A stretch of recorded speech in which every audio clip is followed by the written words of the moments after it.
اور آج دن تک اسے مزید خوبصورت بنانے کی تیاریاں جاری و ساری ہیں۔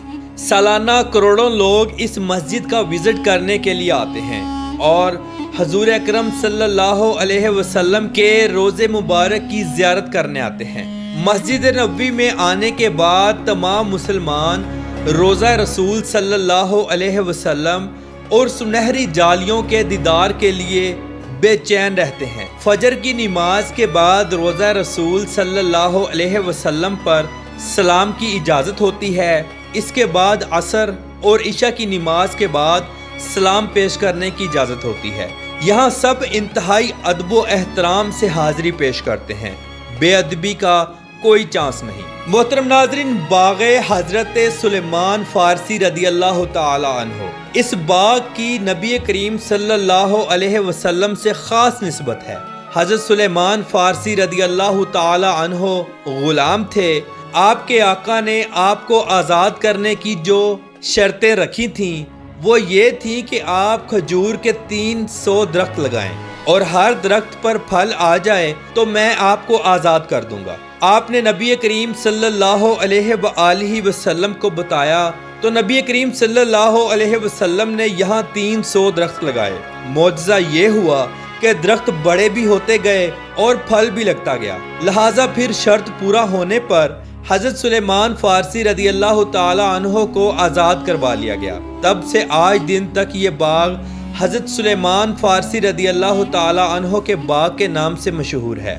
یہاں بے شمار کھجوروں کے سٹال لگتے ہیں۔ زیارات کے لیے آئے مسلمان اپنے گھر والوں کے لیے یہاں سے کھجوریں لے کر جاتے ہیں۔ ریاض الجنہ، ریاض الجنہ مسجد نبوی شریف کا وہ حصہ ہے جو باقی تمام حصوں سے ممتاز ہے۔ یہ حصہ روضہ رسول صلی اللہ علیہ وآلہ وسلم اور ممبر رسول صلی اللہ علیہ وآلہ وسلم کے درمیان واقع ہے۔ نبی کریم صلی اللہ علیہ وآلہ وسلم نے فرمایا، میرے گھر اور ممبر کے درمیان کی جگہ جنت کے باغوں میں سے ایک باغ ہے، یعنی ریاض الجنہ، جنت کا ٹکڑا ہے۔ زائرین اس حصے میں آ کر نماز اور نوافل ادا کرتے ہیں اور یہ تصور ذہن میں رکھتے ہیں کہ وہ جنت کے ایک حصے میں بیٹھ کر اللہ کی عبادت کر رہے ہیں۔ تو اب ہم بات کریں گے جنت البقیع کی۔ حضور اکرم صلی اللہ علیہ وآلہ وسلم نے جنت البقیع کے بارے میں فرمایا کہ جنت البقیع اس طرح روشن ہے جیسے سورج اور چاند زمین کو روشن کرتے ہیں۔ جنت البقیع میں سب سے پہلے دفن ہونے والے صحابی اسد بن زرارہ رضی اللہ تعالی عنہ تھے اور مہاجرین میں حضرت عثمان بن مظعون رضی اللہ تعالی عنہ تھے۔ جنت البقیع میں حضرت محمد صلی اللہ علیہ وآلہ وسلم کے اہل بیت، آپ کے صاحبزادے، صاحبزادیاں، ازواج مطہرات، حضرت امام حسن رضی اللہ تعالی عنہ، حضرت عثمان غنی رضی اللہ تعالی عنہ اور کم و بیش 10,000 صحابہ اکرام یہاں مدفون ہیں۔ جنت البقیع قبرستان دنیا کے پرانے قبرستانوں میں سے ایک ہے اور مسلمانوں کا سب سے پہلا قبرستان ہے۔ مسجد الغمامہ، یہ مسجد اسلامی تاریخ کی قدیم ترین مسجد ہے۔ نبی کریم صلی اللہ علیہ وآلہ وسلم اس مسجد میں عید ادا کیا کرتے تھے۔ اس مسجد کے بالکل پاس حضرت ابوبکر صدیق رضی اللہ تعالی عنہ اور حضرت علی رضی اللہ تعالی عنہ کا گھر مبارک بھی ہوا کرتا تھا۔ ایک دفعہ کچھ صحابی رسول صلی اللہ علیہ وآلہ وسلم آپ کی خدمت میں حاضر ہوئے اور عرض کی، ہمارے علاقے میں بارش کی دعا کریں۔ نبی کریم صلی اللہ علیہ وآلہ وسلم نے اسی مسجد میں بیٹھ کر بارش کے لیے دعا کی۔ بارش 7 روز تک مسلسل چلتی رہی۔ صحابہ اکرام دوبارہ تشریف لائے اور حضور اکرم صلی اللہ علیہ وآلہ وسلم سے درخواست کی کہ دعا کیجئے بارش رک جائے۔ تب بھی حضور اکرم صلی اللہ علیہ وآلہ وسلم نے اسی مسجد میں بیٹھ کر دعا فرمائی تھی اور بارش رک گئی تھی۔ محترم ناظرین، مسجد قباء یہ اسلام کی پہلی مسجد ہے۔ جب حضرت محمد صلی اللہ علیہ وآلہ وسلم مکہ سے مدینہ شریف تشریف لائے تو آپ نے اس مقام پر قیام فرمایا اور مسجد قباء کی بنیاد رکھی۔ اس مسجد میں جو بھی مسلمان 2 رکعات نفل ادا کرتا ہے اسے مقبول عمرے کا ثواب ملتا ہے۔ آپ جب بھی مدینہ شریف جائیں تو یہاں ضرور آ کر 2 نفل ادا کریں۔ مسجد نبوی شریف سے مسجد قباء تک کا آپ پیدل سفر بھی کر سکتے ہیں۔ اس کے لیے گورنمنٹ نے پراپر ایک پیدل ٹریک بھی بنایا ہوا ہے۔ مسجد قبلہ تین، اس مسجد کے معنی 2 قبلوں والی مسجد کے ہیں۔ نبی کریم صلی اللہ علیہ وآلہ وسلم جب مکہ شریف میں تھے تو خانہ کعبہ کی طرف رخ کر کے نماز ادا کیا کرتے تھے۔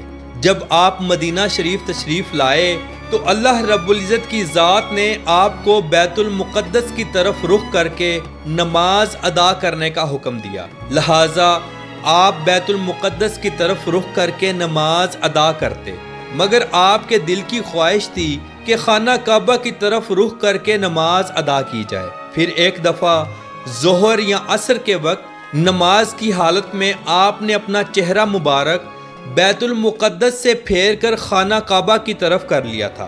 اس دن ایک ہی نماز 2 قبلوں کی طرف منہ کر کے ادا کی گئی تھی، اسی لیے اس مسجد کا نام قبلہ تین رکھا گیا، یعنی 2 قبلوں والی مسجد۔ ناظرین، اب ہم بات کریں گے مقام بدر کی۔ یہ وہ جگہ ہے جہاں مسلمانوں کا پہلا غزوہ یعنی غزوہ بدر ہوا۔ اس جنگ میں مسلمانوں کی تعداد 313 تھی اور کفار کی تعداد 3 گنا زیادہ تھی، لیکن اس کے باوجود مسلمانوں نے اپنی یہ پہلی جنگ فتح کی۔ اللہ رب العزت کی ذات کی مدد سے مسلمان فاتح ہوئے۔ اس جنگ میں ایک مسلمان 5 کافروں کو قتل کر رہا تھا۔ ابو جہل بھی اسی جنگ میں ہی قتل ہوا تھا۔ بیر روحا یہاں وہ کنواں بھی موجود ہے کہ جب نبی کریم صلی اللہ علیہ وآلہ وسلم صحابہ اکرام علیہم رضوان کے ساتھ بدر کی طرف جا رہے تھے تو اس کنویں سے پانی پینا چاہا، مگر اس کنویں کا پانی کڑوا تھا۔ نبی کریم صلی اللہ علیہ وآلہ وسلم نے اس کنویں میں اپنا لعاب دہن ڈالا تو پانی میٹھا ہو گیا۔ پھر سب نے پانی نوش فرمایا۔ نبی کریم جب بھی سفر سے واپس آتے تو یہاں قیام فرماتے اور اس کنویں کا پانی نوش فرماتے۔ مقام احد، مسلمانوں کا 3 ہجری میں دوسرا بڑا غزوہ بھی احد پہاڑ کے نزدیک ہوا، جس میں 72 صحابہ اکرام کی شہادت ہوئی۔ حضرت امیر حمزہ رضی اللہ تعالی عنہ بھی اسی غزوہ میں شہید ہوئے تھے۔ نبی کریم صلی اللہ علیہ وآلہ وسلم کے دندان مبارک بھی اسی غزوہ میں شہید ہوئے۔ جب صحابہ کرام علیہم رضوان کو دفنانے کے لیے جنت البقیع کی طرف لے جانے لگے تو احد پہاڑ رونے لگا۔ احد پہاڑ نے عرض کی، یا رسول اللہ صلی اللہ علیہ وآلہ وسلم، ان کو میرے دامن میں ہی دفنا دیجیے۔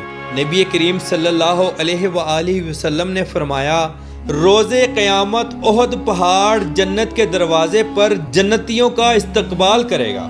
احد پہاڑ مجھ سے محبت کرتا ہے اور میں احد پہاڑ سے۔ ناظرین، مدینہ میوزیم، عمر ابن الخطاب روڈ کے نزدیک موجود یہ میوزیم مدینہ میوزیم کہلاتا ہے، جسے 1983 میں بنایا گیا، جس کے اندر مدینہ شہر کی تاریخ اور پرانے ورثے کو دکھایا گیا ہے۔ اس میوزیم میں مدینہ منورہ سے متعلق نایاب تصاویر، آثار قدیمہ کے ذخیرے اور بصری گیلری دکھائی گئی ہے۔ اس میوزیم میں تقریباً 2000 نایاب نمونے رکھے گئے ہیں۔ یہاں قدیم وقت کا مدینہ شریف دکھایا گیا ہے۔ زائرین یہاں کا وزٹ ضرور کرتے ہیں۔ دنیا میں سب سے زیادہ قرآن مجید مدینہ شہر میں چھاپا جاتا ہے۔ یہاں موجود فہد پرنٹنگ پریس دنیا میں سب سے زیادہ قرآن مجید پرنٹ کرتا ہے۔ یہ پریس 1985 میں شروع کی گئی تھی۔ یہاں 200 سے زائد زبانوں میں قرآن مجید پرنٹ کیا جاتا ہے۔ ناظرین، مدینہ منورہ کا موسم اور آب و ہوا گرمیوں میں انتہائی گرم ہوتی ہے اور 2 مہینے ٹھنڈی ہوائیں اور پھر تھوڑی سی سردی پڑتی ہے۔ مدینہ منورہ مسجد نبوی شریف میں دنیا کے سب سے بہترین اور بڑے اے سی لگائے گئے ہیں۔ یہاں پر گرمیوں میں بھی فرش ٹھنڈا ہوتا ہے۔ مدینہ شہر میں شادیاں انتہائی دھوم دھام سے کی جاتی ہیں۔ روایتی لباس اور ہاتھ میں تلوار پکڑ کر رقص کیا جاتا ہے۔ کھانوں میں مٹن مدفون، لحم مدفون، ہریسہ، قہوہ، گہوہ اور کھجوریں، ان سب کا اہتمام ہوتا ہے۔ عربی حضرات خوب جم کر کھاتے ہیں یہ لوگ ہاتھ سے کھانا پسند کرتے ہیں۔ مسجد نبوی شریف میں حج کے دنوں میں اور عام دنوں میں اللہ کی راہ میں بے شمار کھانے پینے کا سامان بانٹا جاتا ہے۔ خاص طور پر رمضان المبارک کے روزوں میں کھلا سامان لوگوں کو دیا جاتا ہے۔ شہر مدینہ میں تعلیم اور میڈیکل کا شعبہ انتہائی زبردست ہے۔ مدینہ یونیورسٹی شہر کی سب سے بڑی یونیورسٹی ہے جہاں ہزاروں لوگ تعلیم حاصل کرتے ہیں۔ مدینہ شہر کے پرانے اور قدیم بازار انتہائی خوبصورت اور ہجوم والے ہیں۔ سارا سال یہاں غیر ملکی لوگوں کا ہجوم رہتا ہے۔ لوگ اپنے لیے اور اپنے پیارے گھر والوں کے لیے اچھی خاصی یہاں سے شاپنگ کرتے ہیں اور پاکستان، انڈیا، بنگلہ دیش اور تمام دنیا کے ان ممالک میں سینڈ کرتے ہیں جہاں پر ان کی فیملیز موجود ہوتی ہیں۔ تو محترم ناظرین، اس ادب والے شہر میں جانا، اس کا احترام کرنا ہر مسلمان پر فرض ہے۔ آج کی اس ویڈیو میں اگر جانے انجانے میں مجھ سے کوئی غلطی ہوئی تو میں اپنے اللہ رب العزت کی ذات سے معافی کا طلبگار ہوں۔ امید کرتا ہوں کہ آپ کو آج کی ہماری ویڈیو بہت اچھی لگی ہوگی۔ کمنٹ باکس میں اپنی رائے کا اظہار ضرور کیجیے گا۔ تو ملتے ہیں انشاءاللہ اگلی اور بہترین ویڈیو کے ساتھ۔ اللہ حافظ و ناصر، خدا حافظ۔